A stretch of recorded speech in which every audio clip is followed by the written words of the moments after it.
जिक्र भगवान राम का। हारे को राम नाम का सहारा, ये कहावत हमारे नेता और हमारी सियासत खूब समझती है। जब जब घिरती है राम राम कहती है। आज भगवान राम दिल्ली विधानसभा में प्रकट हुए। मनीष सिसोदिया को मर्यादा पुरुषोत्तम श्री राम की संज्ञा दी गई, उपमा दी गई। इस पर बीजेपी बिफर गई। राम के नाम पर जमकर संग्राम हुआ। हालांकि ये बात राम भी जानते हैं कि वो भारत की सियासत की आत्मा भी है और प्राण भी है। दिल्ली की सियासत में श्री राम के नाम की गूंज सुनाई दी। दिल्ली विधानसभा में बजट पेश करने के दौरान मनीष सिसोदिया को याद किया गया और भगवान राम की उपमा दी गई। जेल में बंद शराब घोटाले के आरोपी दिल्ली के पूर्व उप मुख्यमंत्री मनीष सिसोदिया की तुलना मर्यादा पुरुषोत्तम भगवान राम से की गई। सिसोदिया की गैर मौजूदगी में पहली बार बजट पेश कर रहे वित्त मंत्री कैलाश गहलोत ने क्या कहा, ये सुनाते हैं आप। मनीष सिसोदिया जी मेरे बड़े भाई के समान ही नहीं, मेरे बड़े भाई हैं। और जिस प्रकार जब श्री राम वनवास गए थे और भरत ने उनके खड़ाऊ को राज सिंहासन पर रख के उन्होंने काम किया, उसी प्रकार से उसी भावना के साथ मैं ये काम कर रहा हूं, ये बजट पेश कर रहा हूं। भगवान राम का जिक्र हो और बीजेपी अपना पक्ष न रखे, ये मुमकिन नहीं। और इसीलिए इधर विधानसभा के पटल पर भगवान श्री राम प्रकट हुए तो बीजेपी को इसमें राम का अपमान नजर आया और बीजेपी का विरोध बेहद तल्ख अंदाज में जाहिर हुआ। देखिए, ये क्या बताएंगे भगवान श्री राम के बारे में, जिन्होंने सिर्फ भगवान श्री राम को एक राजनीति का माध्यम बनाया हुआ है। भगवान श्री राम के आदर्शों पे चलना आता है इन्हें। भगवान श्री राम ने जिस प्रकार से जिंदगी जी, अगर आप देखें तो शर्मसार हो जाएगी बीजेपी। देखिए, इससे आपत्तिजनक बयान हो नहीं सकता।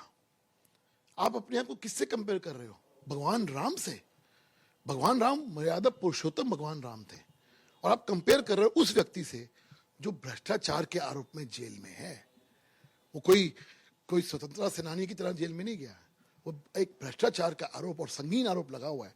कानून उनको बेल नहीं दे रही है, क्योंकि प्राइमा फेसी कानून भी मानता है कहीं ना कहीं इसमें भ्रष्टाचार में दम, जो आरोप है उसमें दम है। ना तो प्रतीकों की सियासत देश में नहीं है और ना ही भगवान श्री राम कभी देश की राजनीति के केंद्र से लुप्त हुए हैं। मसला बस सुविधा का है, किसे राम की याद आ जाए और कब कौन राम से किनारा कर ले, ये राम नाम की सियासत बेहतर जानती है। Bureau report, Bharat express. Aditya Dwivedi मेरे सहयोगी इस समय मेरे साथ हैं। वो बताएंगे कि राम नाम की सियासत का सत्य क्या है। आदित्य, मैंने अपनी रिपोर्ट में कहा कि राम नाम को कहां इस्तेमाल करना है, कब राम से किनारा कर लेना है, ये हमारी सियासत जानती है। और सियासत में वैसे भी प्रतीकों का बड़ा महत्व होता है, लेकिन जो भगवान राम का टर्फ है ना, उनके राम के नाम का जो टर्फ है वो एक पार्टी विशेष के साथ जोड़ा जाता है।